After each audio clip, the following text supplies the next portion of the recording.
Hi guys, welcome to the video. So as mentioned beforehand, based on my previous post about session structure, I'm going to show to you guys a very raw video in regards to what a session would roundabout look like following the session structure. So as a recap, you have your movement prep, you have your compound lift, secondary lift, fillers,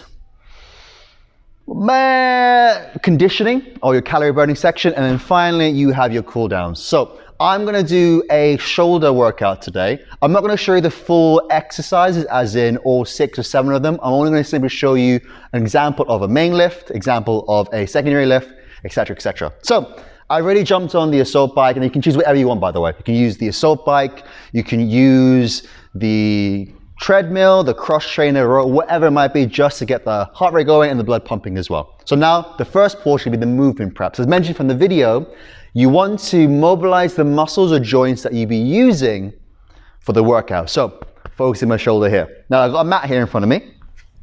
So typically what I like to do for the movement portion, as mentioned, warming up the joints I'm going to be using. So from here, I won't give you the names per se. I just want you to simply mimic it for yourself when you are at home. So focusing my shoulder, all I'm going to simply do here is go up and down this position.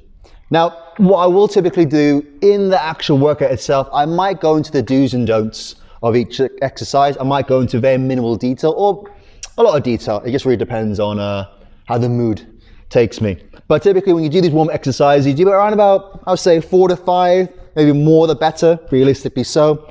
We go through this sequence again, just to warm up the joints and the muscles you'll be using. Now you can obviously warm up, I wouldn't say for as long as you like to warm up for, just because of the fact that at some point, if you only have an hour to warm up, you don't necessarily want to spend, let's say, 45 minutes of that warm up where you really just want to work on the muscles you want to work on. But typically, again, this should last around about, I would say 5 minutes at most, maybe pushing it 10 if you were to also include the cardio aspect of the movement prep. But you can see here, it's actually relatively simple to follow. And once you do it once or twice, a couple of times, you know exactly what you're doing. But that is the meal prep. That is the movement prep portion done for today. So again, I'm now warmed up the joints I'll be using for the workout. I'm now going to be focusing on the actual exercise itself. So the compound lift, which is step 2, is going to be using those muscle groups that require the most amount of muscles. And today, the compound lift is going to be a strict press on the barbell. So if my cameraman wants to follow me. Hello. So this is now going to be the compound lift. So this is more of the bigger muscle groups.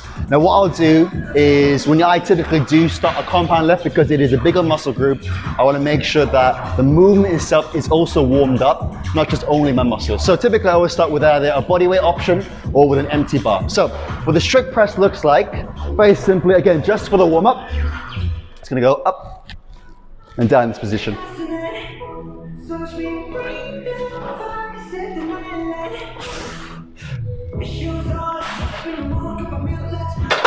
Alright, so once you've done your warm up, now normally I would do, let's say about 15, 20 repetitions within 2 or 3 sets. I'm actually going to put the weight on itself now. So when you are doing this, I would say for compound lifts, depends what kind of rep range you're going for, but for today's example, I'm going to do 8 to 12 repetitions. Now when you do choose a weight, between 8 to 12 repetitions, you want to make sure you choose a weight where you know comfortably that you're going to fatigue within that range.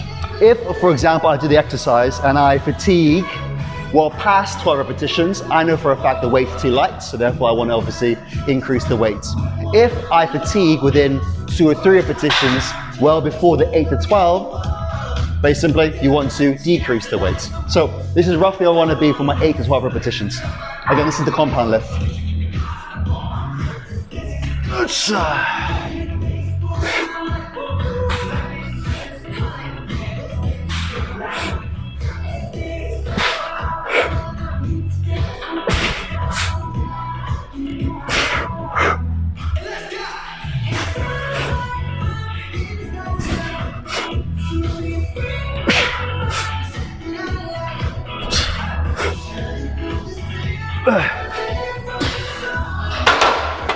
Cool.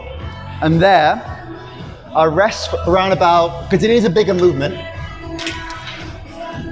as a general rule, the longer you rest for, the better, because you don't want to rest too short, where you aren't able to do the same amount of range of 8 to 12, that is your target. But at the same time, you don't want to rest for too long, because at the end of the day, the longer you rest, the more into your hour block you might have for your training.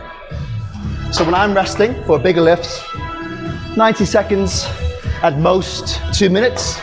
Again, it depends upon what lift you're trying to do. And yeah, that's pretty much it. Wanna go to Daniel's sister? No, she's not allowed. No, that's cool. You look at my bum. Weirdo. You're sus. All right, so for the secondary lift, So for the secondary lift, this is again all the muscles or all the exercises which assist the main lift. So main lift, shoulder press or strict press, I'm using my shoulders.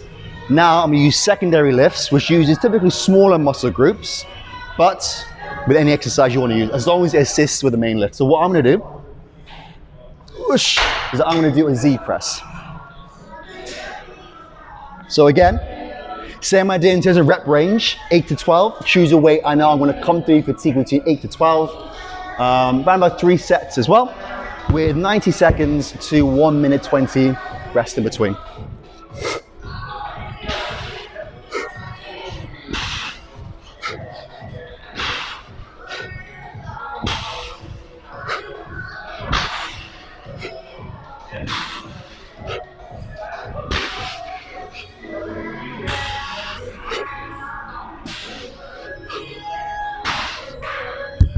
Sweet. So that is a secondary lift. Again, that is an exercise which assists or helps off with the main compound lift. Right, so next is going to be your filler exercises. Your filler exercises. So with the filler exercises, the idea behind this is that you are looking to fill in bits of the workout of areas of the muscles, or of areas of the body you want to work on extra. So for example, let's say I did a shoulder workout and I want to work more on my abs, I'll do ab exercises. If I want to work more on my grip, I'll do grip exercises. It doesn't necessarily need to be directly related to the compound lift. Bonus points if it is, but in your working week, if you train 3 times a week, but you want to do more exercise in a particular muscles group, this is the place where you do it. So what I'm going to do, working on my core, very simply, I'm going to do rollouts on the TRX. So rollouts on the TRX, again, I'm not really going to talk about technique here, because I'm kind of giving you guys a demonstration of what a roundabout session would look like if you're following the session structure I mentioned before. So this is a filler exercise where I'm basically going to work on my abs. Quite simply.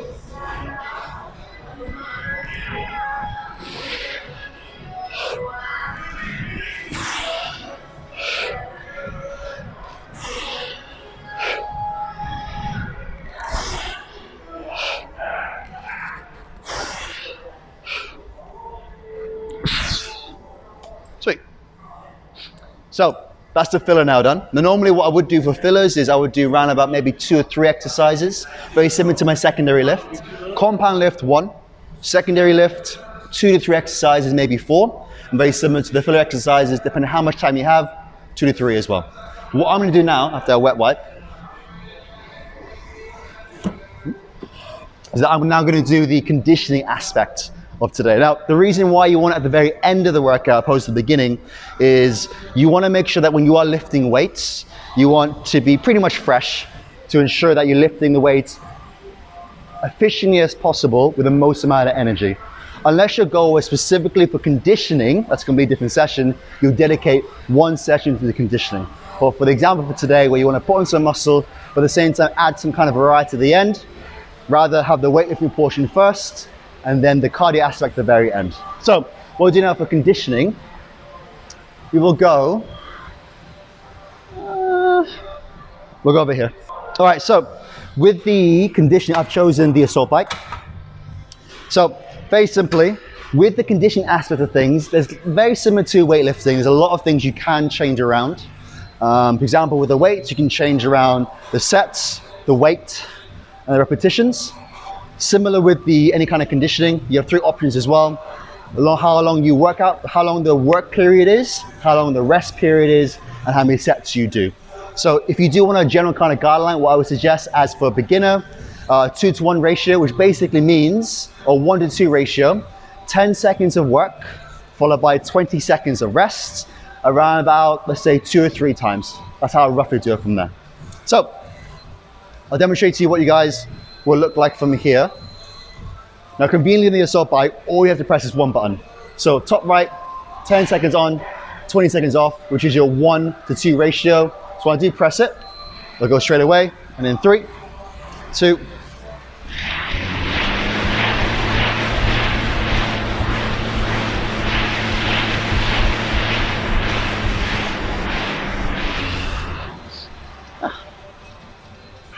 Now again, I would normally do maybe 6 or 8 of these, but for the purpose of video, I'm gonna reduce it down from there.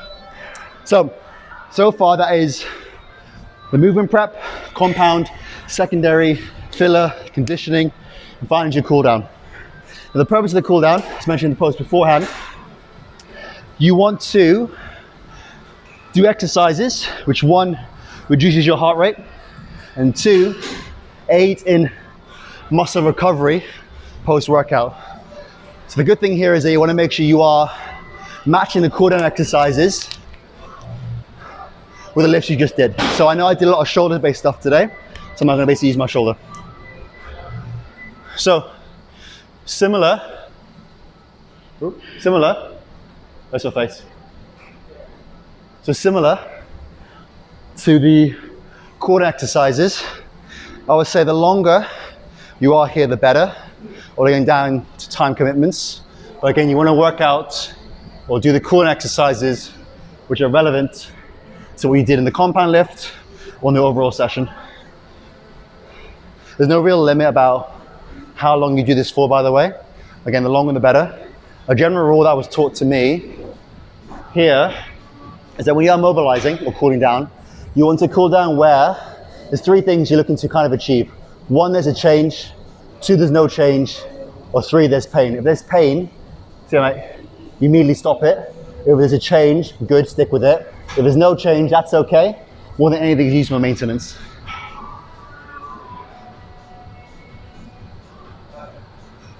What's this, B-roll footage or shit? That's a close. Cool. So that is basically the end of the video. And this is where the session structure will come in. Of the 6 aspects, very, very small snapshot of what that will look like as a whole. If you do want to see a full workout, i.e. using vertical push or pull exercises, feel free to look back at my previous videos onto the save this workout posts.